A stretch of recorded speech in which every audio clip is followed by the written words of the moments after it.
There we go. All right. Finally, they let me go live. All right. Whew. Good grief.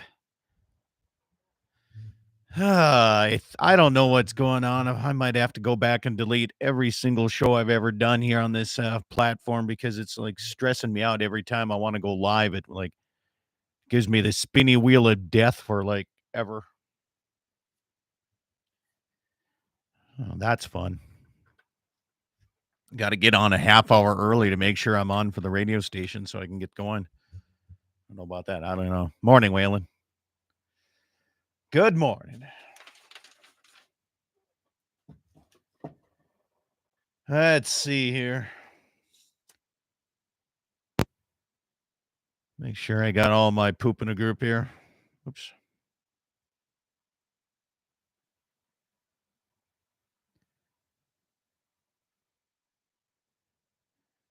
Oh, morning, Dave from Minnesota. Scott Bulgy, good morning. Jim, good morning to you. Josh, morning. Good to have y'all. Karen, good morning from Mulbridge. Good to have you on here this morning with me. Thank you. Appreciate it. Dave, appreciate you coming in again here from the Minnesota side. Oh, man. Oh, man. Oh, man. Little flurries overnight here. She's starting to. The wind is howling this morning. Yeah, it's I'm gonna tell you what it is here. Let's see right here. Morning, Wayne. Yesterday was the calm before the storm here. Okay, right now feels like 0. 18 above. Winds are they're howling, man. When you see these old elm trees bending over outside the window, you know it's going pretty good. East to southeast winds, 20 to 30. Good, good, good. Yeehaw. I shoved everything into the barn last night. I'm going to see what mess I have with baby calves this morning here. Morning, Brian. See what I'm up against with new babies. And later on this afternoon when the big snow starts hit, it's not windy there yet, Waylon, really? Holy moly. She's blowing pretty good. We got a dusting of snow last night. Last couple days. Thursday we had a dusting. Yesterday had a little bit, but I'd say about an inch last night. Big one hitting tonight on Sunday. So yay. I like how they're forecasting anywhere from like 9 to 85 inches of snow. So it's always fun. Winter storm watch here. Okay, with the 6 to 12 now. So it was 9 to 12 last night. Now it's 6 to 12, but the winds are gusting up to 45 instead of 40. So there you go. It's Coleman Dickinson. No, really? Shit, I ain't that far away from you. Yeah, she's blowing pretty good. Let's see here. I'm going to go to the radar and see what's going on here. John, I'll call you here shortly. See what the old radars. Ooh. That don't look fun. Let's put that in motion and see when that's supposed to hit us.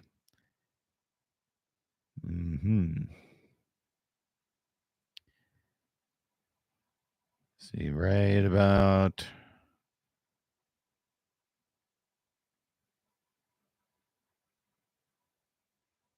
Right about between 7 and 8. Nice. Right during my show, we're going to see some funky stuff hit us pretty good here. So, all right, let's call up the myth, the legend.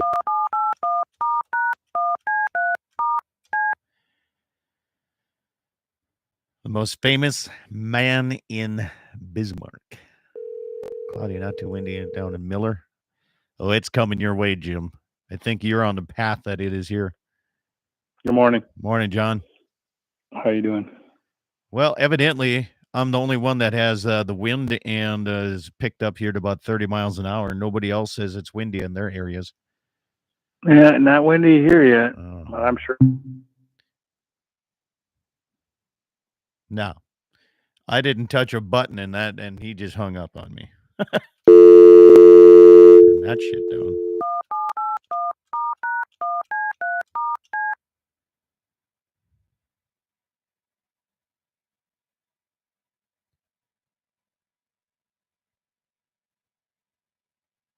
What the hell's going on here? Your call has been forwarded to an automatic. Suppose he tried calling me at the same time.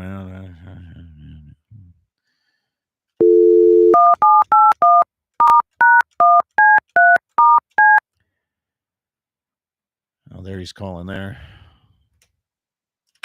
There you are. What the hell? Yeah, I'm not sure. I don't know. I just looked out the window and I said, no, it's not windy here yet. And poof, gone. Yeah. I didn't touch anything here, and it just hung up too. So, what the heck? Brian Warner. Only fools and newcomers try to predict the weather. No doubt. They predict wind very accurately. I'll give them that. Yeah, that's usually correct. Very good on the wind side. How the hell you been, John? I've been good. No complaints. Good. Just waiting for springtime. I kind of cheated us a little bit there. It gave us such nice weather thinking it was spring, and I knew it wasn't yet. Yeah. It might be till the end of April till we see the true spring. Mm-hmm. And it seems like it works that way. So what's on the agenda today? Well, you see, Dixie asked me a good question last night. I put her in for elk, Mm-hmm. and bighorn and moose, and I've been trying forever on those things, right? And I told her about that. And then last night I went on and actually got the combination license, because you have to have the combination license in order, if you do get drawn for an elk or anything else, you have to have that in order to use that tag. And she asked the question, why? If you already bought an elk tag and you only plan on hunting elk only, why do you got to buy the goddamn combination? I'm like, I don't know. That's a good question. Yeah. So they make more money. I don't know why. I don't know. You got to have your general. Yeah, you got to have just your general or your combination. Yeah.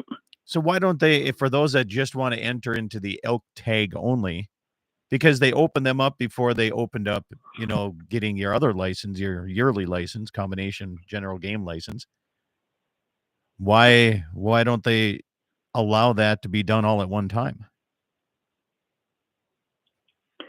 I don't know, because right? Yeah, I think I'm thinking. I think I bought mine because I know that, like with your turkey tags, they won't show up. Right. They started doing that a couple years ago, where they won't send your turkey tags out unless you have your general. Because they used to send them out before, and then people would forget to buy their general. Right. But why even have that opportunity? Why not, if you're entering into the turkey, let you buy your general? So what if it's in February? Buy it for the year. I think you do, like mine. I think I bought mine and it showed it pending until the new year starts up. They should just, all right. Yeah, it's the Montana's the same way. It's like they get you coming and going, And some of these states you got to buy them. And I don't know if you get refunded on them, if you don't get the tag. I don't think the generals you do. All right, stations, 7 o'clock on the nose, 8 o'clock Central Time across the board. Coming up. And it's coming up on Mark. Okay. Yeah, I don't know. 6 minutes of showtime, John. Eric Sabauza, good morning. Got a dusting of snow so far. It is, he said it's all about collecting money. I agree.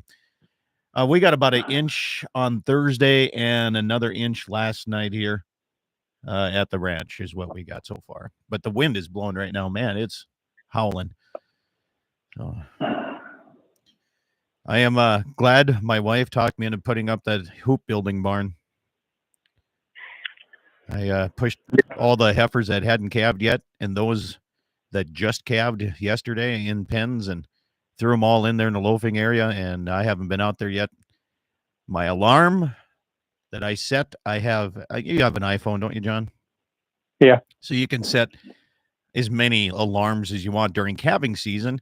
Overnight, I have 4 or 5 different, that I set periodically. It depends on when my last check is.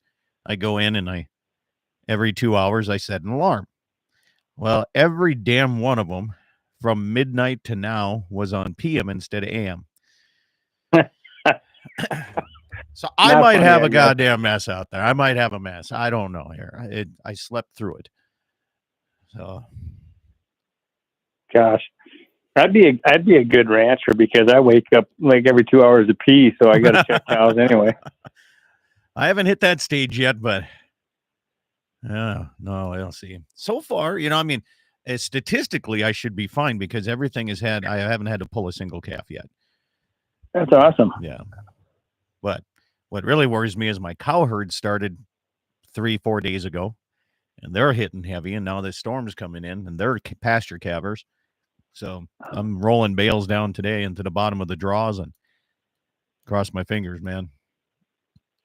So tell me, why don't you just push it back till April, till beginning of May? Okay. Well, so my calving date's supposed to be April. My heifers, I did them a little bit. I died early because last year at this time when I purchased them, I didn't know if I was going to be able to keep them or if I'd have to sell them. Mm-hmm. And with the banker and everything, she's like, well, I am to a point where it's early enough that people will still want to buy them as bred heifers, but not so late that nobody wants bred heifers in April. I mean, they don't want that, right? All right. So I was like, okay. Then the father-in-law's bull got out before branding and bred a good handful, probably about 20 of my cows. So those are the ones that are calving right now. Like it's usually April 1st is my day. The reason I don't push it back to May is I don't have big cows.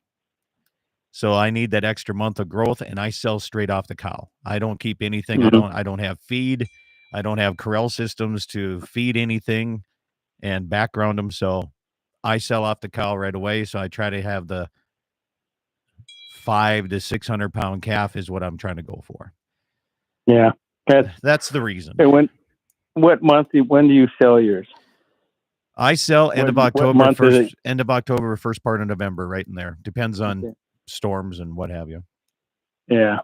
So I guess it's like either way you go, it's a gamble. I mean, it is. I mean, so, and especially in North Dakota, I suppose other states have it a little bit easier when it's a little nicer and longer. And it depends too. I mean, if I had the opportunity of designing the ranch here and putting calving pastures where I would like to do instead of what I have to do at this point in my life with in-laws, mm-hmm. I could make life a little easier. But last night, John called me and he's like, how do you like that barn so far? And I'm like, I absolutely love it. I wish I had 4 of these damn things.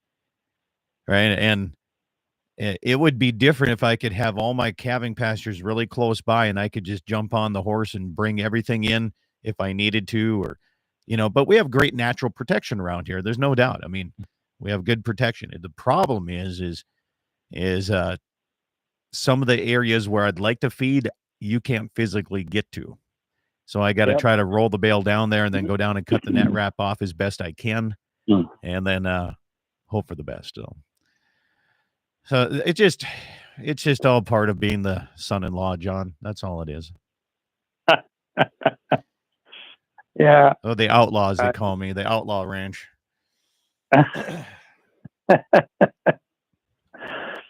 Oh, goodness.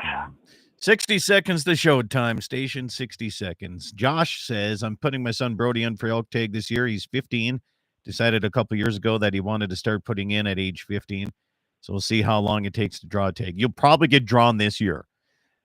Dan Brown. Yep. Good morning, Dan. Good to have you with us here this morning anyway. So, yeah. That's the way it works. I ran into a guy that 4th year putting in for a moose, and he shot a big moose. Yeah. I've been putting in for moose a long time, man, and that has been calving for 6 weeks and slept through my first alarm, which resulted in my first calf in a bathtub this morning. Don't say that. I'm worried about this. Oh, man. All right, John, going to go quiet here. We got 15 seconds about here to showtime. Stand by with me here. Oh, man, don't say that. I don't need that bad mojo going on. All right, stations, 10 seconds.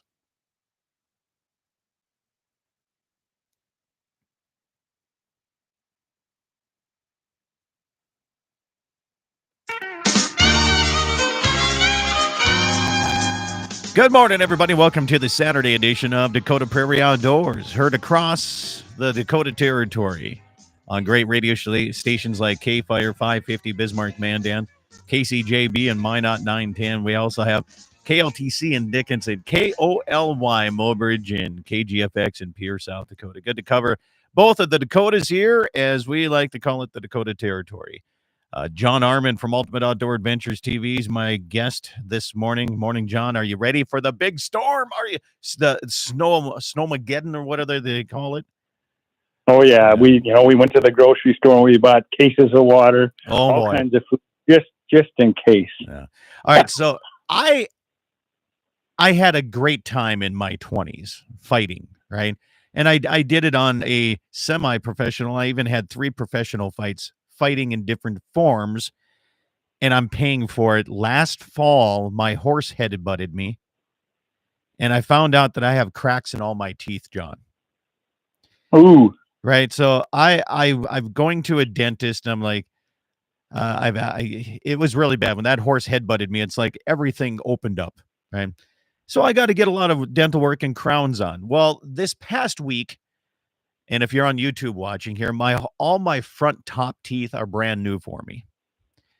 You know how hard it is to learn how to talk with brand new teeth?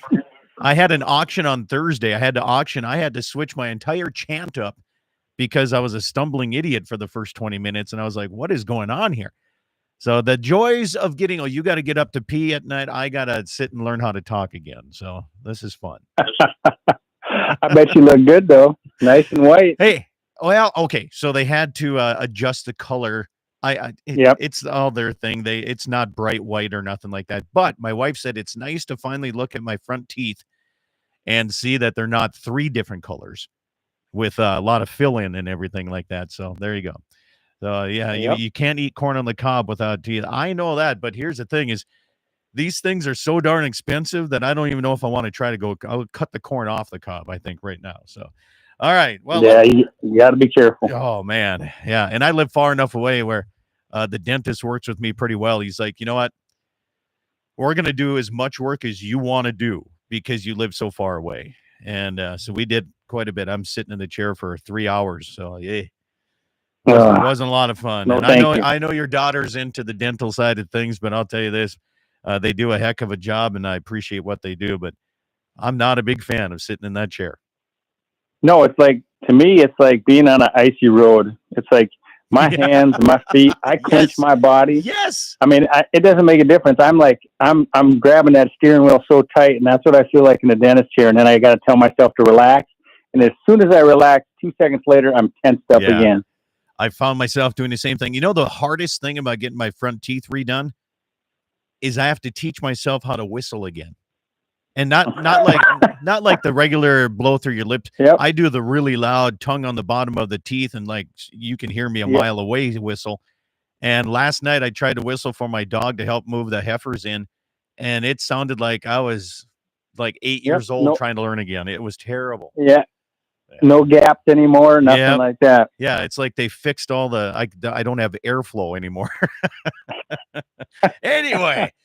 Oh boy. All right. We have a lot to talk about, both North Dakota, South Dakota. South Dakota mountain lion season is a total of 31 right now. 19 females, 12 males. Not a whole lot happened this last week. The last one was March 8th in Lawrence County, 113-pound male. Their season is going to be ending here the April 30th. So they have another full month of hunting. And it's been a while since South Dakota's reached their full 60 mountain lion, or when the limit of 40 has females have been taken, John. So I know, your daughter, I talked to her and her boyfriend down there. You can only get one, and they have a lot of fun.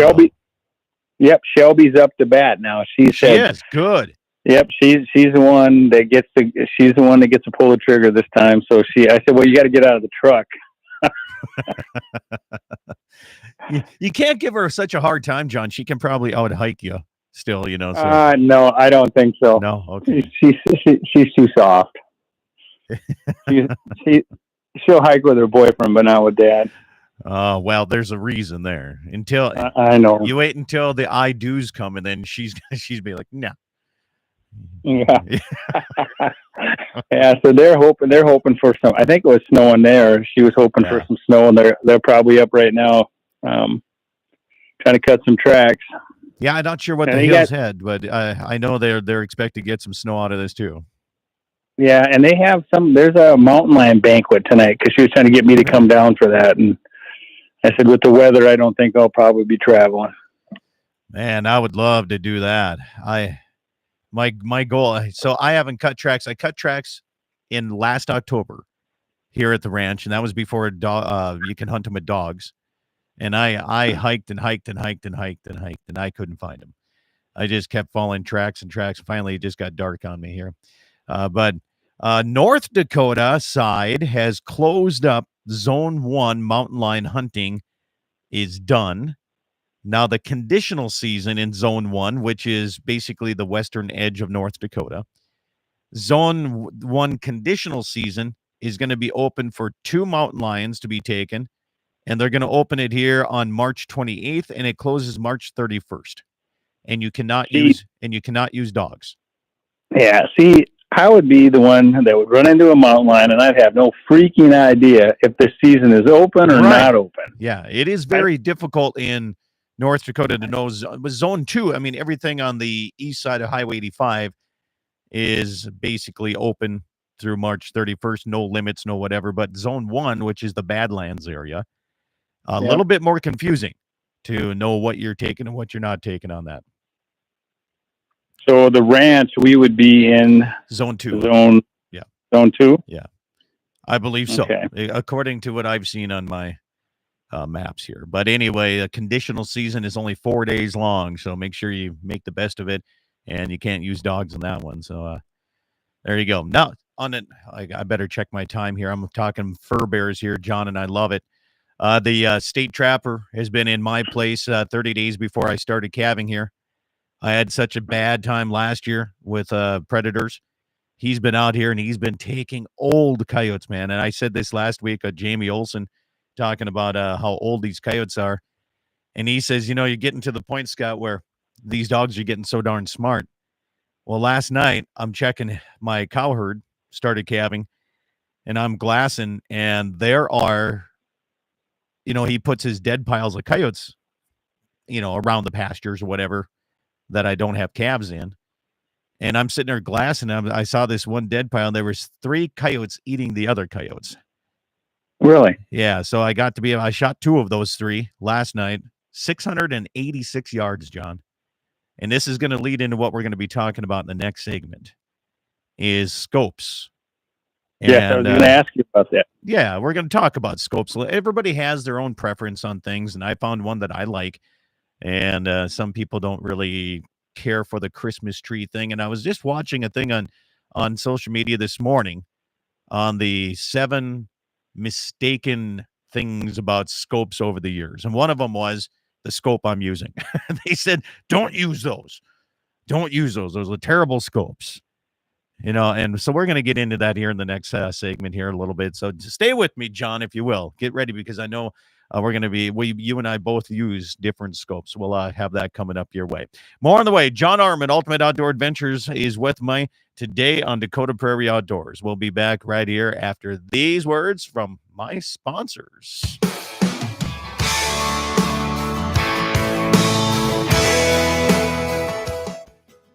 Agriculture is a community of hard work, passion, optimism for the future, and a commitment to the livestock and land. For over 80 years, Dakota Community Bank and Trust has been a leader in ag financing. Our local lending team knows the industry and the challenges, from droughts to winter blizzards. Stop by one of our branches today in your work boots or cowboy boots. You're always welcome. Dakota Community Bank and Trust, that's what we do. Equal housing lender. Bowman Livestock Marketing, Bowman, North Dakota, has postponed their grass cattle, feeder cattle, and replacement heifer special that was on Monday, March 25th to Tuesday, March 26th. And keep up to date on their Facebook page and their website at bowmanlivestockmarketing.com for more information. Call Austin Snook at 307-290-2161. Serving the tri-state area for all of your livestock marketing needs, Bowman Livestock Marketing. Piper's 2024 auction calendar is heating up. Join us in Sioux Falls on March 26th and Steele on April 23rd. Ad deadlines are fast approaching, so reach out to a Piper's representative today to ensure your equipment is featured in these Piper's regional auctions. Piper's is also hosting an exceptional lineup of retirement and estate equipment auctions in Mandan, Beach, Bowman, Glen Ellen, and New Salem. For full details, information, and online bidding on dozens of land and equipment auctions throughout the upper Midwest, log on to pipers.com. This portion of the program is brought to you by Freedom Repair. Whether it's a tractor, baler, your cutter, your combine, or air seeder, Freedom Repair comes to you and helps you get fixed up and back in the field. 19 plus years experience. Give Lucas Kelly a call at 701-440-1945.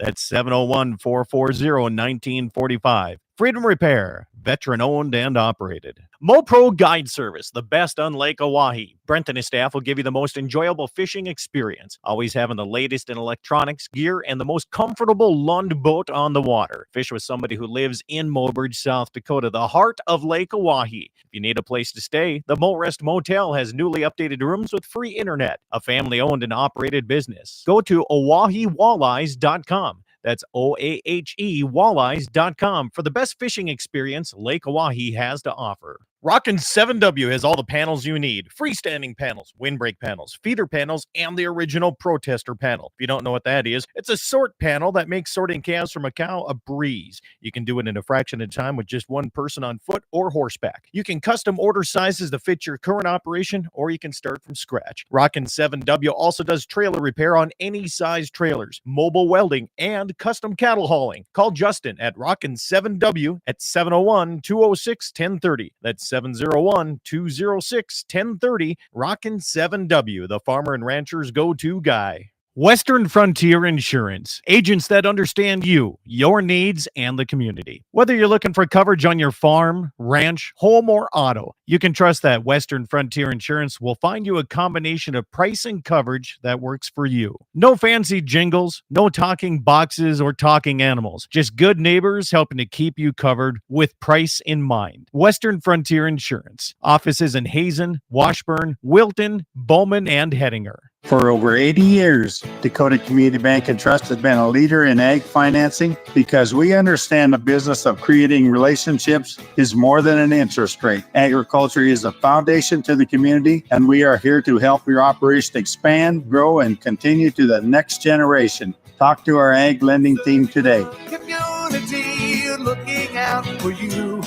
At Dakota Community Bank and Trust, that's what we do. Equal housing lender. Bowman Livestock Marketing, Bowman, North Dakota, has postponed their grass cattle, feeder cattle, and replacement heifer special that was on Monday, March 25th to Tuesday, March 26th. And keep up to date on their Facebook page and their website at bowmanlivestockmarketing.com for more information. Call Austin Snook at 307-290-2161. Serving the tri-state area for all of your livestock marketing needs, Bowman Livestock Marketing.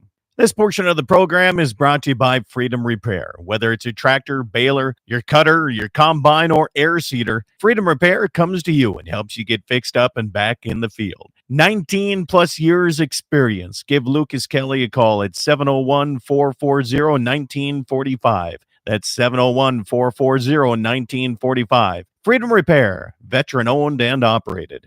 On that road, but don't you worry, one day I'll settle down. And when that time comes, I hope you're still around. Welcome back, everybody. Dakota Prairie Outdoors continues here on a, well, I'd like to say a beautiful Saturday, but here at the ranch right now where I'm broadcasting out of, wind is picked up. It's about 30 miles an hour. We have wind chills get into the negative side of things, and we have, well, who knows? They say anywhere from 6 to 12 inches of snow coming here in the next 24 hours, and then you look at a different model, and it says you could get up to 15 inches. I don't know. John, they can predict the wind, but when it comes to the amount of snow, I wouldn't want to have that job. No, I'd like I said, well, I shouldn't say that. I'd like to be a weatherman because I'd never have to be right. True. And I'm not picking on them, but it's pretty. I mean, how do you really? I mean, they've got it down to a science on some things, like you said, the wind, but it's pretty tough. And I said, the temperature they're pretty good at, but these storms, they move in, they move out. And I can remember, I think last year, we shut down school for a storm, and then I got up the next day and it was beautiful out. Yeah. So you just never know. You don't know. And some of these schools, it's like you should shut down, and they're like, no, we'll just keep going. I just got a text message. We're talking mountain lions, and old Marty Beard says, come get your pick of your pup. Great cat and dog and horn hunters. I would love to. Okay, so Marty, I appreciate the offer. I really do. And if it would up to my wife, we'd have probably 100 dogs running around this place. But I don't have time at this point to be able to try to train another dog, and I'm trying to train a brand new cow dog right now.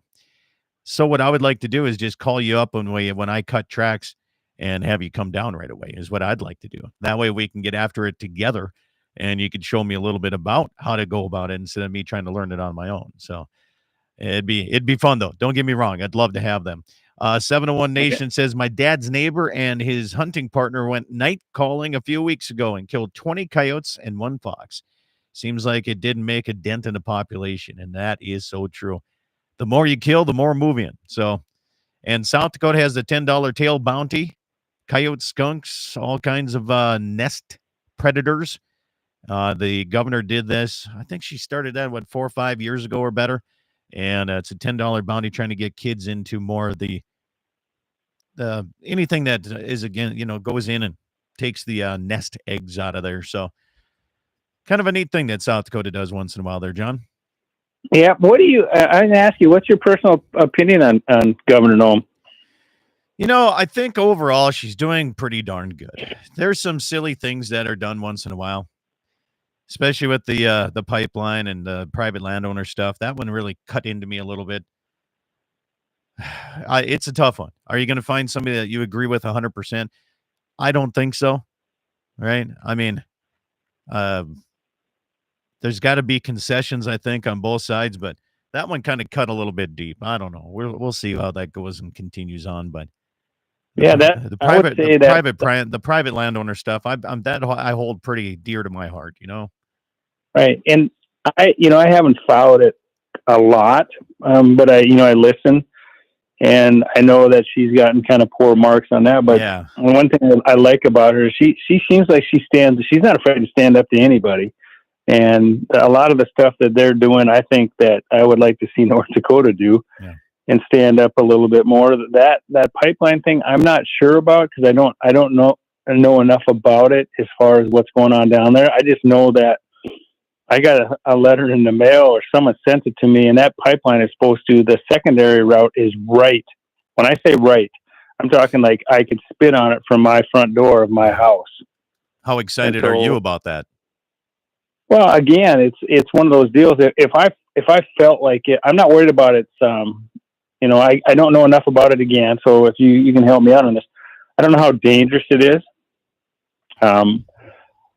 It would be going through a section line area, which, again, if this was something that was benefiting and was like something that we absolutely needed, I understand that it's kind of like putting even though I don't want a power line through my yard, if we have power lines that are a necessity and things like that, I know we have to do them. But this CO2 thing, it just doesn't make a lot of sense to me. I don't know who's going to benefit from it except from these foreign companies and the people that are doing it, because why are we pumping CO2 in the ground, but someone was telling me we're going to use it for doing the oil for fracking? So this is the little bit that I know. All right. And I'm on, let me finish before everybody texts and calls me and gets mad at me here. Okay.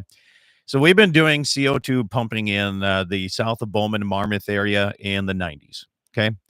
And it does help extract more oil out of the ground by pumping it in. They've been doing that years and years and years ago. Okay. And I have no problem with pipelines at all I think pipelines are a lot safer than over the road. I mean, there's a lot of great over the road trucking, but there's a lot of it can get very busy, as we seen like back in 2008 on Highway 85. It was busy. Okay, I think pipelines are a fine deal, but I think pipelines are only good if the landowner says yes. I don't think it should have to be put in with eminent domain. And if you are going to pay some type of a easement, everybody says, well, it's what is that fee? Okay, for me, I don't want this transmission line coming through the ranch. The everybody else that own the property, I got to sit and look at it, but the owners are like, well, we came up with this agreement. Well, that's okay for you now, but 20 years down the road, the land values and everything are going to be twice as much of what we're seeing already. And is that really fair, right? I mean, is that setting it up for the next generation? A lot of people don't think about the next generation, right? They don't worry about that. It's about, hey, what can I get right now? Right. I think if the landowners wanted to come through, most of the pipelines, I think, are very, very safe. I don't think that's an issue. Pumping CO2 into the ground to help with oil exploration, totally for it. North Dakota is one of the largest oil states in the nation right now. All right, we're pumping. I think that's a great thing. All right, but I wish our gas prices would go down a little bit. But that makes no sense. When it comes to eminent domain, now you got a problem. I think if you got to force somebody, there's something going on here, and maybe you need to sit down and talk with them with maybe not somebody in a suit and tie. That's all I'm saying. Is some people, landowners, you might need to come a different approach on it. But that's where I'm staying with the John. And I'm already, there's plenty of, all right, let's get to the comments. Why not? To push the carbon up from Iowa to the wells in North Dakota, it takes 1 million gallons of H2O a day to get it there. Okay. Gene Cox said before, when you asked me about Governor Noem, he says, if everybody agrees 100% of the time, somebody's not thinking. I agree with that. And the mayor says, I didn't pay a lot of attention to the pipeline thing, but wasn't the fight over the use of eminent domain to transfer private property from one owner to another owner with government? Yeah, that's how it started in South Dakota. North Dakota's on a whole different playing field with what's going on up here. So, but it's got to come through South Dakota to make it this way. And that's, I think, where it's going. And I think that's where Governor Noem had a little bit of issue, is when it... Can we find a governor, John, that doesn't have any ties to any big companies anywhere ever? No, the only way we'd ever get that is, and I've said this, I said, why not? And if it's like the presidency, each one of them gets, $10 million to advertise, and that's it. No. They can't raise any more money. They can't do anything, because that's where the corruption comes in, where they're raising money for their campaigns and things like that, and they're getting that money from foreign countries or wherever. It's like, how does like when you look at Joe Biden, how does he go in? What is his salary a year? How does he come out a multi-millionaire going in as just an average guy? You shouldn't go into government and come out richer. There's no way it should happen. No. Well, I agree here. I agree. We're going to get off of this because I got a text. Can we get back to scopes? Yeah. And we wasted the whole 10 minutes on that, so we're going to have to go to a break first here, but we'll get to that. The coyotes are not included in the predator program in South Dakota. Apparently, some people in government don't think coyotes eat or hunt pheasants. Holy cow. I did not realize that was not part of it. Interesting. Okay. I did know. I know, like raccoons and all those other kind of animals and stuff like that, badgers and stuff. But anyway, we'll come back. We'll talk in scopes, and we'll talk elk licenses too. That's all coming up your way here. Dakota Prairie Outdoors continues. Sorry, I got off on a tangent. See, John, that's what happens when you ask me a question. Don't ask me. It's my job to ask you. We'll be back after these messages.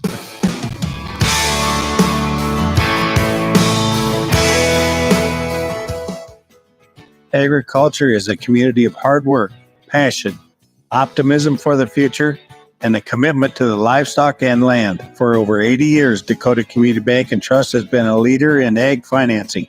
Our local lending team knows the industry and the challenges, from droughts to winter blizzards. Stop by one of our branches today in your work boots or cowboy boots.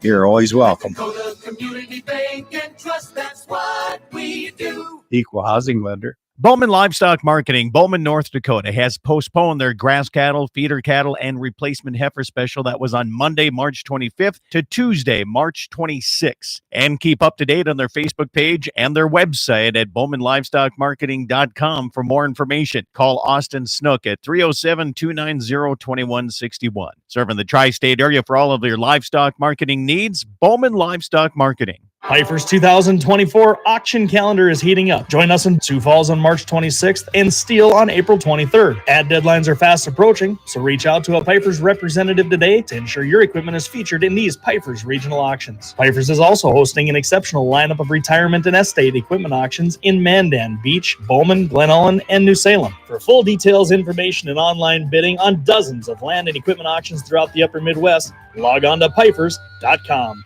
This portion of the program is brought to you by Freedom Repair. Whether it's a tractor, baler, your cutter, your combine, or air seeder, Freedom Repair comes to you and helps you get fixed up and back in the field. 19 plus years experience. Give Lucas Kelly a call at 701-440-1945.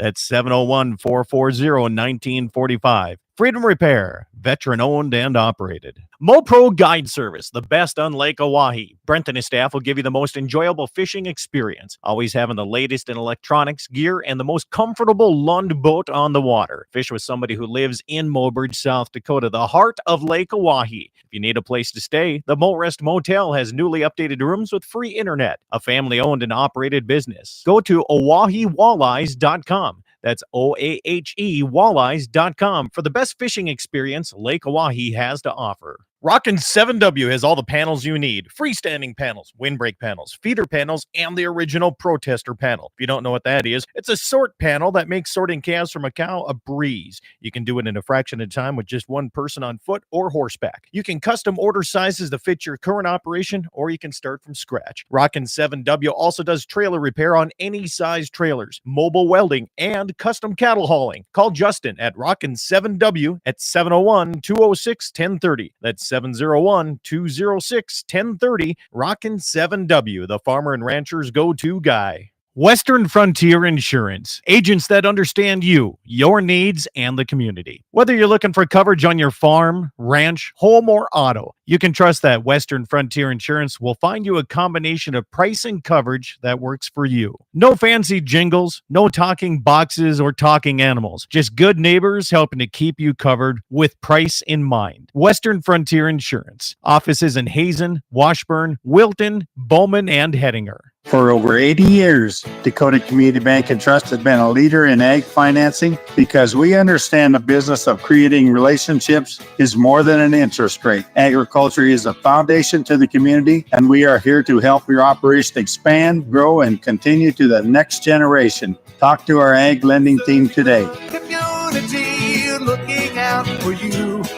At Dakota Community Bank and Trust, that's what we do. Equal housing lender. Bowman Livestock Marketing, Bowman, North Dakota, has postponed their grass cattle, feeder cattle, and replacement heifer special that was on Monday, March 25th to Tuesday, March 26th. And keep up to date on their Facebook page and their website at bowmanlivestockmarketing.com for more information. Call Austin Snook at 307-290-2161. Serving the tri-state area for all of your livestock marketing needs, Bowman Livestock Marketing.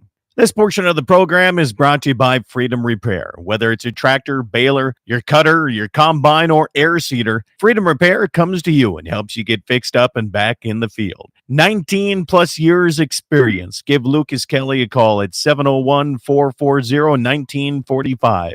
That's 701-440-1945. Freedom Repair, veteran owned and operated. On that road,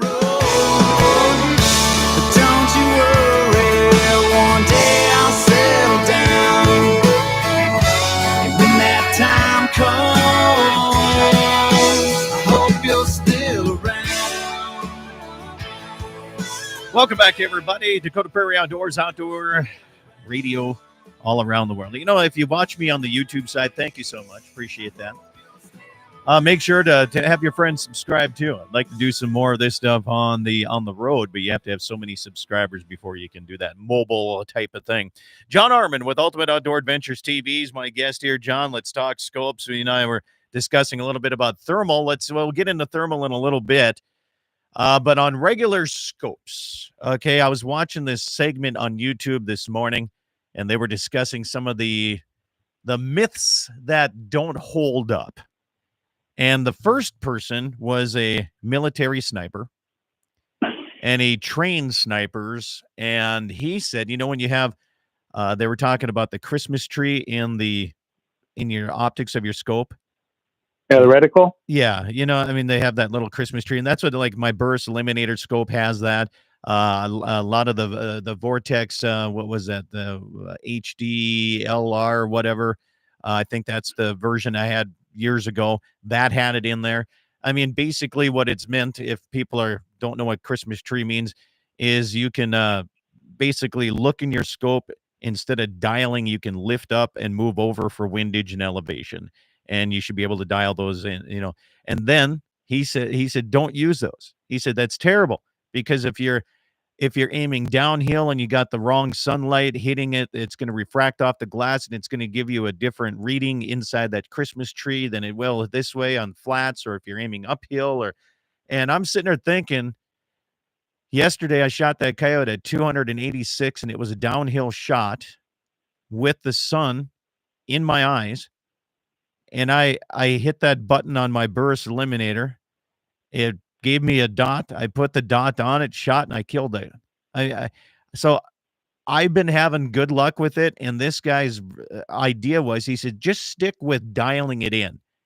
He said it's way more accurate to just have turrets on there, dial it in, and be solid with it. And which I do agree with too. I think that is a very accurate way if you have time to do it. The reason I switched to the Burris was years ago doing coyote tournaments. Sometimes you had 3 or 4 coyotes, and as they're moving, by the time I grabbed my rangefinder, ranged it, looked at my dope chart, dialed it in, they're already 50 yards closer or further away than they were when I first measured them the first time. And when you're talking over 500 yards, even a little bit is going to make that shot miss. So I can see both sides of it, but I have had good luck with my Burris Eliminator 4 Christmas tree reticle. I've had okay luck with that, but I know you use Vortex.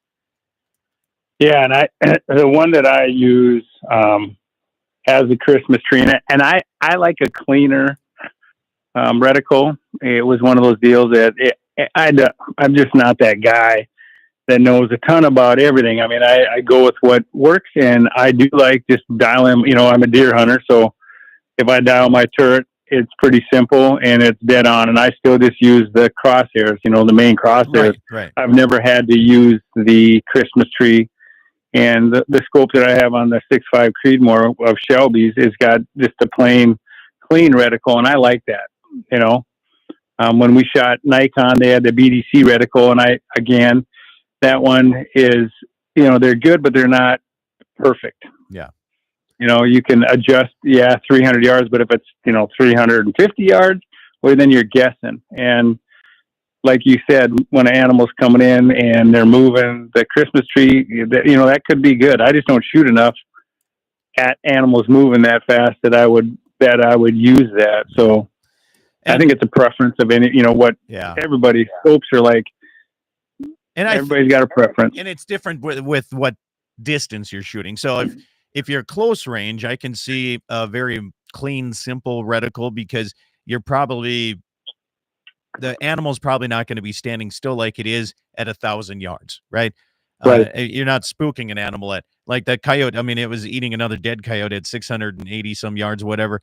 It didn't care. I was sitting on top of the hill, right? It had no clue really, but I had time. Now, they say I call BS. I've witnessed friends with Christmas tree reticles make repeated accurate hits at 980. I agree, but I think this guy was a long range sniping type of situation where they have time to range it and dial it and do a little bit more work that way. So when it comes to the hunting side, I don't know how it switches from being the sniper side to the hunting side. I would think some of that trails over and crosses over, but let's talk the other issue that they had. They said a big myth was the size of the tube. You go from 1 inch, which you don't see many 1 inch tubes anymore, like the older hunting rifle scopes or that, because basically it was close range, And now you get like a 30 millimeter, 34, sometimes a little bit bigger. But that's basically allowing more light into your scope, right? If you want a more clear visual, you want a bigger tube. Some people say don't go with the bigger tube. Try to get a smaller tube because it's going to be lighter on your rifle, but it's going to restrain you from having as much light coming in. And the smaller the tube, the less dial you have on your turrets. The bigger the tube, Right. the more you'll have dial on it. So it's interesting to hear some of these other guys' thought process on the whole thing. Then it goes down to scope rings and which ones you should use there, or the Weaver mounts and all. It's all kinds of things going at it, John. But there's so many good scopes out there right now that I don't know if there. I mean, I could say one scope. I think BSA, the one that the cheaper BSAs, I'd rather just throw them in the garbage and try to put them on any rifle. I've had no luck with those. But text comes and says, I like the BDC reticle that Vortex has in their scopes, or just plain old duplex reticle. Just hold over rather than dial the reticle. And a lot of people do that. They set up their scope, John, say they got a 22-250 and they zeroed in at 1 3/4 above center on their target at 100 yards. Now they're good to 325 yards, right? They're good from 50 yards to 325. That's the distance that they're going to shoot game animals in. And some people do that with their deer rifles too. I'll just zero it at 100 and I'll hold over, right? Kentucky windage. And and that works too. It does. And I think, it's funny when you start talking like ballistics, scopes, rifles, whatever you're doing. I mean, anything in hunting, everybody's got an opinion. And when you think about it, 20 years ago, Scott, we didn't have any of this stuff. 25 years ago, we didn't have any of it. I had I was lucky. I think I started with a Bushnell was my scope, sir. Bushnell. Right. and again, guys were still killing deer at 500 yards. I mean, if you shoot your gun, your scopes.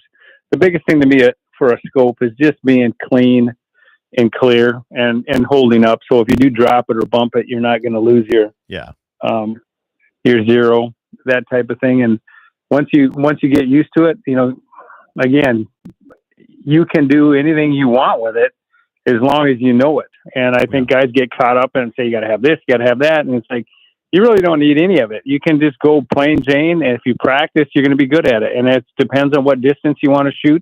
I don't shoot 800 yards or 900 yards. So I don't need to, even though my equipment can, I just don't do it. Right. Right. And it all depends on your comfort level. And that's no different than archery. Right? I mean, you got people that'll shoot 20, 30 yards and nothing longer. And then you got some people that are taking 80, 90-yard shots and very accurate with it too. So it's no different than, going old school with the pins on an archery system too. Oren Lesmeister out of South Dakota says Bushnell LRHS 4.5 to 18 by 44 on a standard 243. I can dial if I need, but most of the time I'm shooting 350 yards and in. I know my hold and I just shoot. He said 400 yards and out, he'll dial it in. And that's what a lot of people do anymore. I mean, sometimes you don't have time to dial. You just got to take the Kentucky windage and go for it. Now. Yeah, I mean. Go ahead. No, I was going to say, absolutely right. It's like, again, I think we overcomplicate things, and technology has gotten to the point where, when I went on that muzzleload hunt this year, this guy could shoot his muzzleloader at 700 yards, and he's got a Kestrel, windage thing. And I mean, I was baffled with all this stuff. I'm just like, just tell me what I got to dial this thing to and pull the trigger, and I was able to kill the deer. Yeah. But he did all the work because he understands his equipment. I'm just not that guy. So text comes in. Gene says, is there scopes with Bluetooth capability? Yes. Okay. My old dentist before I retired, Tony Malik Terrace, comes out here to the ranch every once in a while, and we went down to the prairie dog town and we were shooting. He had a gong set up on the hillside at, I think, 1,150 yards or something it was. And we were laying down and he brought out a rifle, and I can't remember. I thought it was Night Force, but it had a rangefinder that talked to the scope. and you would take the rangefinder and you would he ranged the gong, and he got down on his scope, and whatever it did the math for him, and he would ring that every single time. Okay. And I had to work a little bit with my burst because it's effective to about 1,100 yards. Anything over 1,100, I had to do a little finesse. I had to range the dirt bank behind it in order to get the range, and then I had to kind of walk it in from there. So definitely, he had a better system going on there than what I had. There's no doubt about it, but I thought it was Night Force. I'm pretty sure it was something like that, but it was an expensive way to go out and shoot. There's no doubt, but it was accurate. It was accurate. Yeah. I've seen those. And I think now, I don't know if Sig Sauer has that, and there's so many different.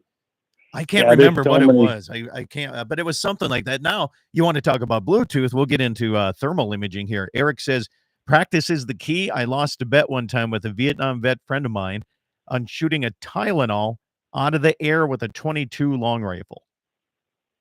Huh. How did you even see that? I'll give credit to Jesse Flatt, though. We used to shoot a lot. I mean, we would we'd work at the welding and machine shop, and every lunch hour, we'd grab a very quick one of those personal pizzas from Senex, and we would go out and we'd shoot something. We'd shoot pigeons. We'd shoot prairie dogs. If it was pheasant season, we'd go quick shoot pheasant. We were shooting rabbits one day, and he had a 10-22 Ruger. And a whole bunch of I don't know, it was mourning doves. I think mourning doves or little Tweety birds or something got up, and he shot the sucker out of the air with a 22, and I couldn't believe it. So there are people that are just that accurate or just that lucky. I don't know, whichever way. But we don't have a lot of time. Let's talk thermal. And when it comes to thermal imaging, we have so many choices right now, John. So right now I'm running the ATN Thor 4 series. Some goods and bads about it. Good, it's very easy to dial in and get it zeroed.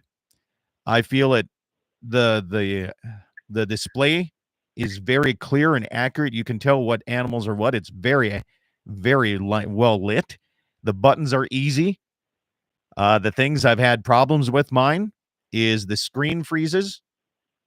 And if it freezes too many times, you have to shut it off and reset it and start it back up. I hate that. And right now, my batteries are only charging half, and it won't charge any more than half.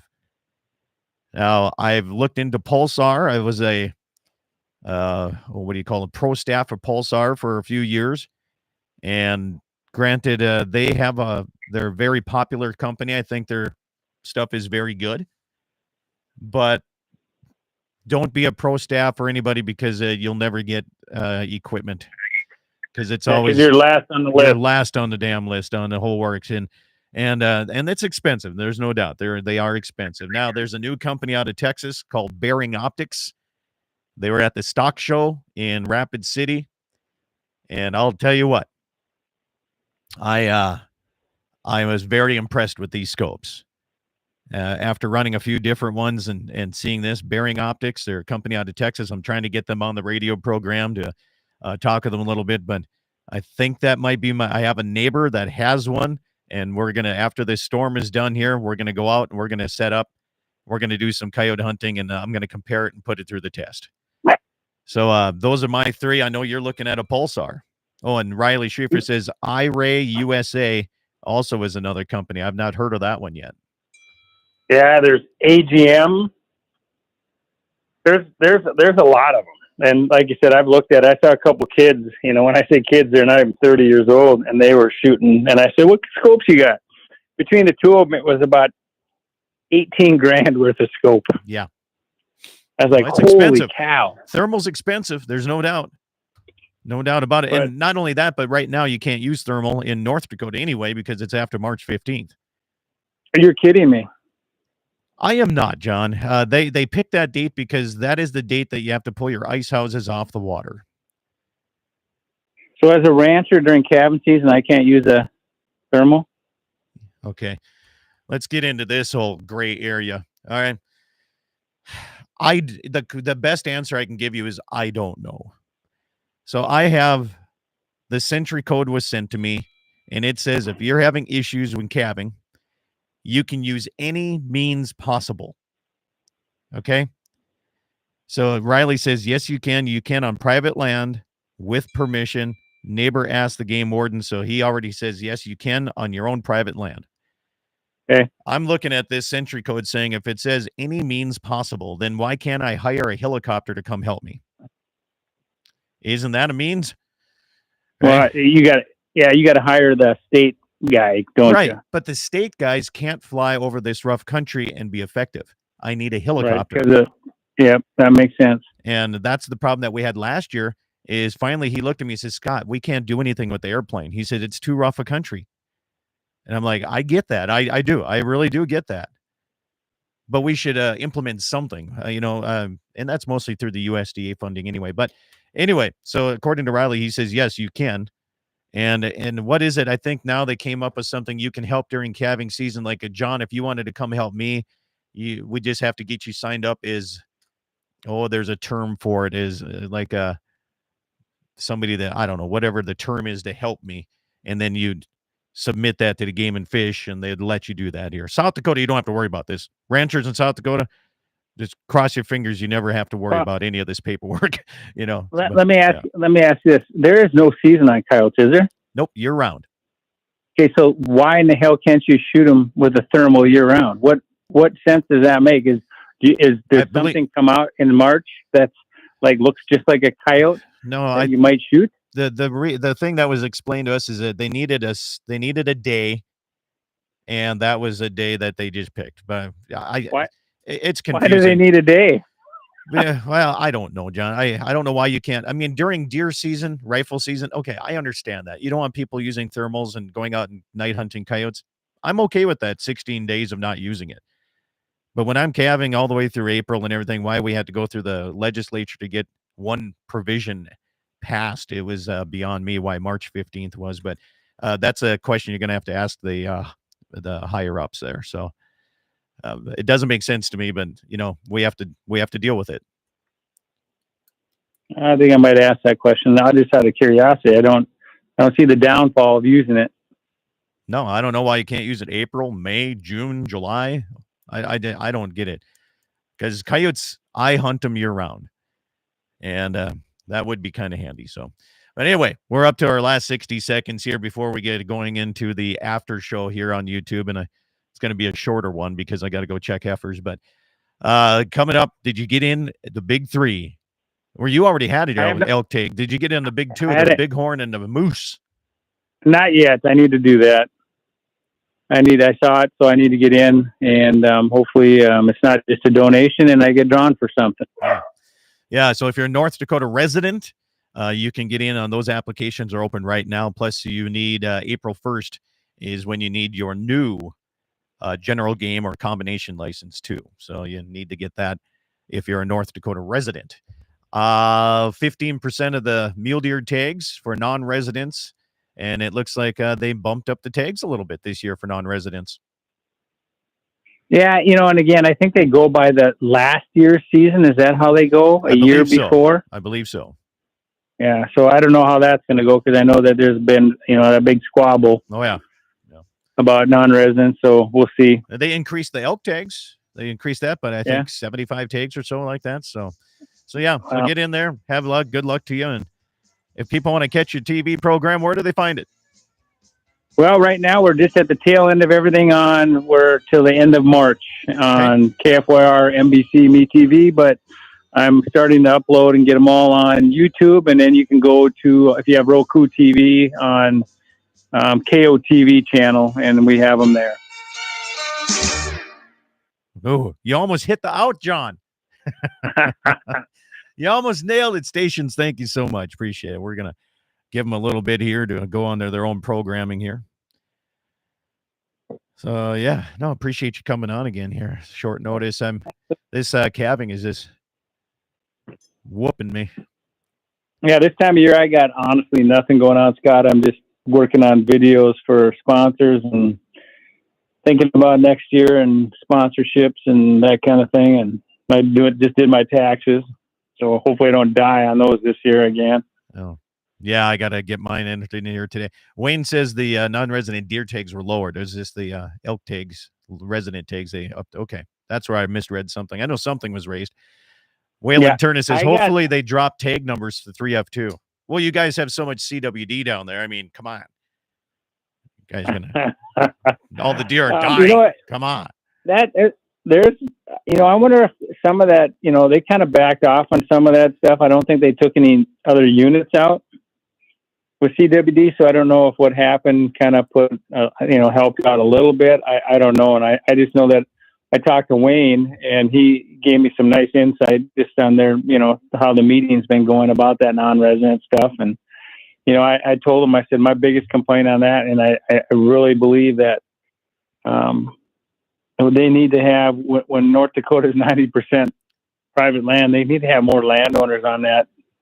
They've got basically one landowner, one rancher, Yeah, Bo Wisness. Wayne is, yeah, he called me and asked me. Bo's like, Scott, do I even want to be on this? I'm like, please, Bo. I mean, if they called and asked you, we need absolutely, please be on there. I said they'll never ask me. I guarantee it. I said, but they'll ask you. Yeah, because Wayne is only the other. He's a guy that's got some common sense with. He kind of grew up in the country and knows what ranchers and. He's good about land ownership and stuff like that. It's like, I just don't understand. I still don't understand backcountry hunters and anglers. And again, great organization if you believe in them, but North Dakota, I don't think they have a real big place. And why do we have them on a group that really they have nothing to do with it? Yeah. They're not anything about private land ownership. And again, North Dakota, some of these, I mean, even Pheasants Forever would probably be a better one because at least they give you, feed and do, I just don't understand some of the thoughts on some of this. Yeah. Or get people that have no skin in the game because, no skin in the game, but no agenda because these guys all have agendas. Yeah. Well, it's like I said, it's like trying to find a governor that's not connected to a big company. What about our governor now? I was just listening. I caught the tail end of Daryl Lease, and he was saying that there's they were saying that in that Cody Shoe. That I don't know. They're saying there's no good governor choice right now. Who we have running? Well, we got Kelly Armstrong out of Dickinson, and is it a Miller girl? Mm-hmm. I don't know much about her. Kelly. The one thing about Kelly I can say is if I give him a call, I know he'll answer. He'll answer. And he's been good to me. He's been good. He's been good. I don't know. Like I said, I don't know who's connected to who. I don't know the big sponsors. Like somebody told me years ago, they should wear like NASCAR suits where you can see who sponsors or, All right, so Marty Beard says, if a law is unjust, a man is not only right to disobey it, he is obliged to do so. Thomas Jefferson. Gene Cox says, if coyotes had CWD, maybe you could get a federal money for a helicopter. Well, South Dakota got 2 helicopters to help with their down there. That's nice. Tammy Miller is the gal's name, is her name. She will be Doug Burgum 2.0 is what she says. Oh, God, we don't need that. So, yeah. I don't know. Doug's just buying too much land over here, and he's not a good neighbor. Yeah, like you said, if a guy bought land out there and was good, it's one thing. Hey, I was listening, and you're talking about jokes. I saw a thing on Trump, and he said that they asked him about he goes, I'd like to get to know LeBron James a little bit better. He goes, I don't really care for him, but you know what? I think I'm going to ask him and 5 other guys to transition over to the side of women so we can have the greatest NBA or WNBA. We'll go undefeated forever. Holy shit. I wonder how much of this AI, artificial insemination, but AI, artificial intelligence, is and that's doing some of this. I know, because it was funny, and I'm like, I don't know if he said that. It's like, and I was watching, or who was I listening to? Oh, Joe Rogan, and he said they figure that like on what is it, Twitter? No, we're on not. We're on that AI or what am I? Lost my train of thought. That X or Twitter is almost 50% bots. Like like whether it's Russian or interference or whoever, but these are all, that they just get on these bandwagons with the transgender or whatever, and they just hammer away, and it's not even a person. Yeah. Sophie, quick. I got a cantankerous little wiener dog here. Wiener dog. Yeah. Yep, they're tenacious little things. They're, I would have said I would have never ever liked the little dog, but I got to tell you, they are fun. And you can travel with them. Well, I travel with mine. Yeah. Well, what do you all have? over.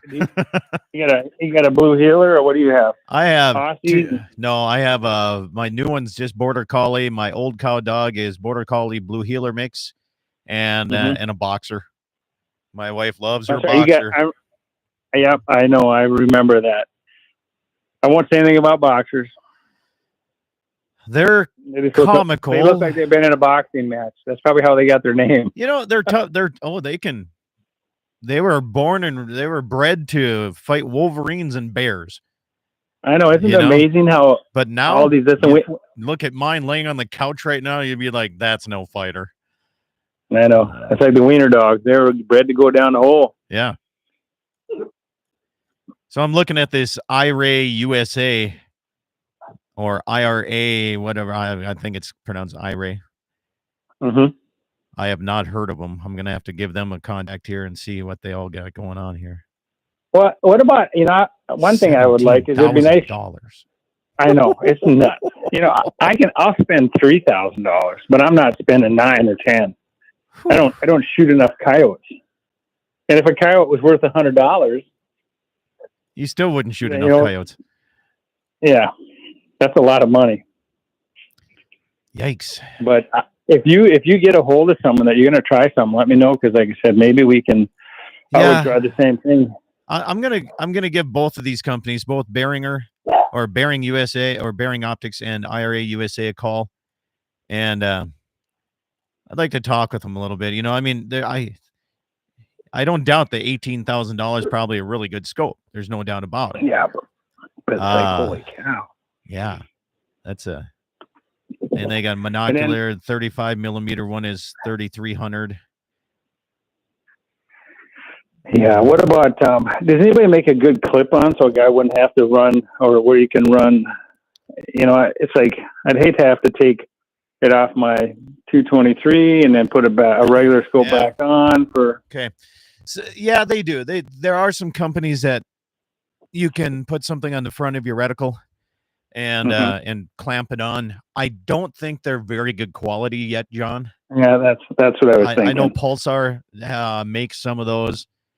I think ATN did, but Pulsar and we're one of the first ones that got on there. But if what rifle are you looking at putting it on? Probably my AR, just because it's my 223. Okay. If you're gonna put it on your AR, just leave it on there and use it for that. And if you're thinking about wanting to use it for something else or different type of thing, just buy another AR. Okay, that makes sense. I did, and I know it's expensive to do that. No, I mean, but here's the thing: is once you use this and you have it set up, and you know it at night, you're gonna love it. You're gonna like it so much. It's like, that is my night. If I want to go night hunting, it's ready to go. I know where it shoots. I know how it works. Yeah. Would you go with like for coyotes, when you shoot coyotes at night, go with the AR or just go with the regular rifle with the bolt? Depends on what temperature you're shooting in. I know a lot of people argue with me, but I've seen ARs. When it gets cold. They malfunction more often than a bolt rifle. Yeah, you have follow-up shots. I get that. You can probably hit a lot more. I switched from an AR just because I had follow-up shots, and in my head I was like, now with my bolt action, I take my first shot a little bit more serious. And I know there's a lot of people that will argue that with me.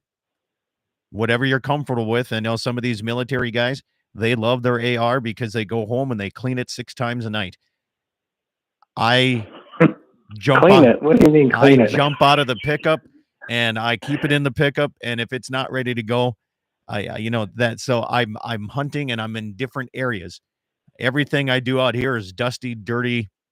Windows are down, windows are up. I'm jumping out, tagging calves. There's snow. It's not in a clean case all the time. So I don't clean my stuff as often as I should. But that's why I went to a bolt action.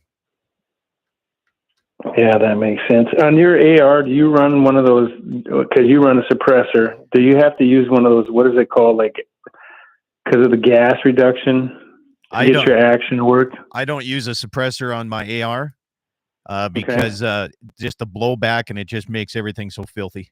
And I'll revert back to the whole I don't clean them as often as I should type of thing. Yeah. I used it one time and I was like, this is filthy. So so my AR is just, I'll wear earplugs if I'm shooting that, but I'm not a big AR guy. Between the dirt and the grime and everything else, I just don't use it as much as I do my bolt action rifles, and that's just kind of what I stuck with, Nope, I hear you. And I'm the same way. I think I just bought it because someone told me I couldn't buy one. Have I ever tried my night vision on beavers? No, I haven't. That would be good. Yeah. That'd be interesting to look at a beaver mound and see where the heat is inside of it. Coming from? Yeah. Yep. That would be kind of neat. Tim Nace says, I was watching that rally where Trump said that about LeBron James. Oh, that was funny. I died. There's another one about something about can't get this or can't get that, and the guy said, well, maybe if I just say I'm a transgender, I'll get it. Some of these jokes are funny. It's too bad because there are people doing that. Yep. No, and that's exactly it. And I saw that Riley Gaines, they're filing a lawsuit against the NCAA for, when they lost those tournaments and stuff against them, which they should. Yeah. She's that swimmer. Oh, yeah. Yep, that's right. It was against that guy. So her and some girls, like you said, it's just insane. When you look at the difference, how bad they got beat because of that, and that guy couldn't win a race against the guys. Just because you chop your wiener off doesn't make you a girl. No, not at all. I'm sorry. Now you can act like one. Whatever you want to do, but technically, you're still a guy. Okay. Yep. I mean, it's still your genetic makeup is your genetic makeup. Until they start going in and being able to do something that way, there's two genders, buddy. There's two genders. Well, yeah, there is. There's no matter. You can have all the surgeries you want. You're still that sex that you were originally. It doesn't change. Your bone structure of men, all that stuff. Yeah. Your chromosomes, Yeah. Wayne says, did you see the American Rodeo Championship? A guy won the barrel racing. I'm not sure. Okay, so I did see that. Here's a great thing I'm going to tell you a story on. So I was curious on how other women barrel racers felt about this. And I have a neighbor that is a pretty darn handy barrel racer, okay? And I did not know a lot about this, but she just kind of giggled. She's like, so here's the thing. There are male barrel racers out there. She said, but they are, what's the easy? I'm on YouTube after hours. I don't care. She says 99% of them are gay. She said the guy that won that, she said he will not let on and you'll never know it, but he's gay. Okay. And she said her husband does more training on barrel horses for her than she does. He could probably go in and win 90% of the barrel races around the area. But be damned if he will. No, and I think there's a lot of guys that that make a lot of money doing that, and that's why they run them. Absolutely, there's money in there. They race them for that reason, because if they win, And I don't really care on who's running what. Okay. When it comes to rodeo, I'm one of these equal employment opportunists here. Okay. Well, if you're a girl and you want to jump on a bull, if you're good enough to compete with the big boys in bull riding, get after it. If you're a team roper, tie down, steer wrestler, if you're one of those people that can do that, I have no problem with it. That's what's nice about being in the ranching community. There's no one job that we have on the ranch that's like that. Just guys do that, right? It's because you think about it. If you're a team roper and you're a woman and you win in the men's, no one's gonna, or if you're, no one's gonna see anything, right. Right. And I don't know. But if they want to split it, I mean, rodeo is one of those sports where it's like if they're going to split and say, well, let's have a guys barrel racing and a girls barrel racing, or a guys breakaway, a girls breakaway, like they do with the senior breakaway. They're not going to say, oh, well, you're not making it. Rodeo doesn't do that. All right. Right. Because there's no, I mean, if it is all women's barrel racing, then it should be all women's. Exactly. But exactly. We just don't have that. If it's at the rodeo, I mean, for the world championship, like I said, I've never heard that it's like one sex or the other. I've never heard that. Yeah. Wayne says back in the day that would fly. Having a guy do a girl sport, it wouldn't fly, but a girl wants to compete in men's, it's fine. So talking to this barrel racer too, Wayne, she kind of made a good comment. She's like, barrel racing used to be where everybody went and took a break, took a pee, got a beer, and came back. And it was, where it's just kind of a fluffy, like she said, barrel racing has evolved into its own animal of money and event right now. And once you start getting that high of payouts, you're going to start seeing other people compete for that money. There's no doubt. I mean, I hate to say it, but like that WWE wrestling, I mean, they're athletes. I'll give them that. They're athletic. But Ronda Rousey hitting Goldberg and taking him down, sorry, not going to happen. Sorry. I saw a clip on that on TikTok. I'm like, nah, there is no way. What do you think of the Mike Tyson Jake Paul fight coming up? I don't know who this Jake Paul guy is. I don't know who it is.